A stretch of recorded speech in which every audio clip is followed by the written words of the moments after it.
जब ग्रेजिंग कराई जाती है तो इसका ये हिसाब होता है कि ये अनचाहे घास, अनवांटेड ग्रास जो जिसमें स्मेल आती है, तो ये वो चीज़ खाता ही नहीं है।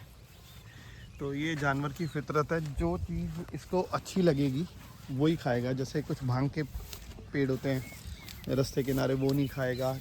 ज़्यादातर मैंने ये नोटिस किया, जिस चीज़ों में स्मेल आती है वो नहीं खाता। कुछ घास होते हैं जो खट्टे होते हैं, वो बड़े चाव से खाता है, क्योंकि खट्टी चीज़ हाजमे के लिए अच्छी होती है। और ये अमरूद का पेड़ आ गया जी, देखिए।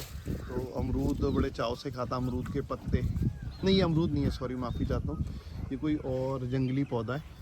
बट मैं परवाह नहीं करता, क्योंकि मुझे इनका इंस्टिंक्ट पता है कि जो चीज़ इसको स्मेल वाली है, जो चीज़ इसके लिए अच्छी नहीं, इसने खानी ही नहीं है। और जो चीज़ इसके लिए अच्छी है वो चीज़ इसने खुद ही खुद खा लेनी है। सो ग्रेजिंग कराते वक्त घबराए ना कि ये कोई गलत चीज़ खा लेगा। और आजकल मौसम अच्छा है, सड़कों के किनारे प्यारी घास है।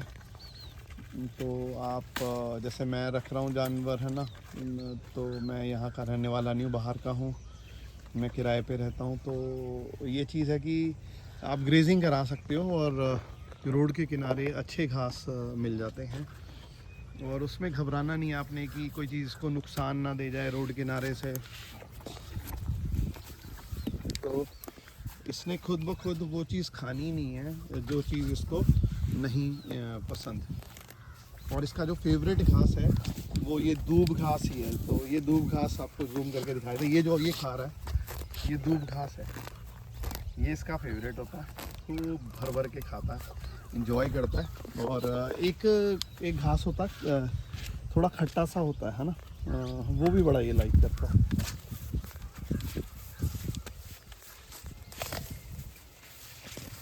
तो ये था कि कौन से घास इसको अच्छे लगते हैं और कौन से घास इसको नहीं अच्छे लगते। तो उम्मीद है आपको ये वीडियो पसंद आया होगा और आप इसको लाइक करेंगे।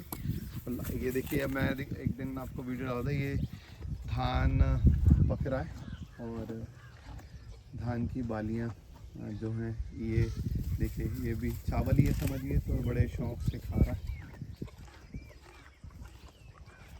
काफ़ी लोग कमेंट करेंगे कि अरे सरदार जी किसी के खेत क्यों खिला रहे हो।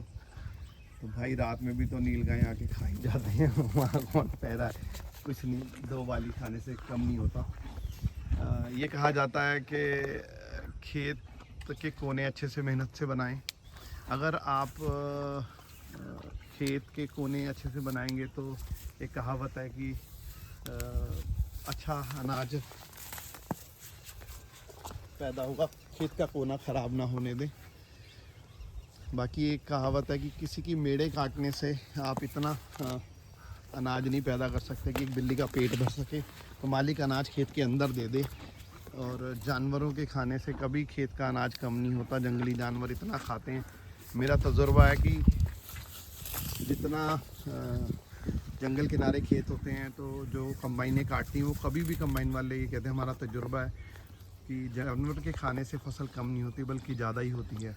तो जब हम फसल बोते हैं तो पहले दिन जब छिट्टा देते हैं तो ये बात कहते हैं कि हे ईश्वर, हे अल्लाह ताला परमात्मा वाहिगुरु, गरीबों, मजलूमों और कौओं और चिड़ियों के भाग का हमें देना। तो जब हम ये अरदास करके फसल बोते हैं कि मालिक ये कौए चिड़ियाँ इनको कौन उगा के देगा, तो इनके भाग का हमें देना। जब मालिक देता है तो हमारी जान निकलती है बेजुबाने जानवर, चिड़िया या गरीब को दान देने में। सो ये मेरा एक विचार था जो मैंने अपने दादा और पिताजी से सुना। अगर आपको मेरा ये विचार अच्छा लगा हो तो प्लीज़ कमेंट करें। Thank you, have a nice day. शुक्रिया, आपका दिन मंगलमय हो।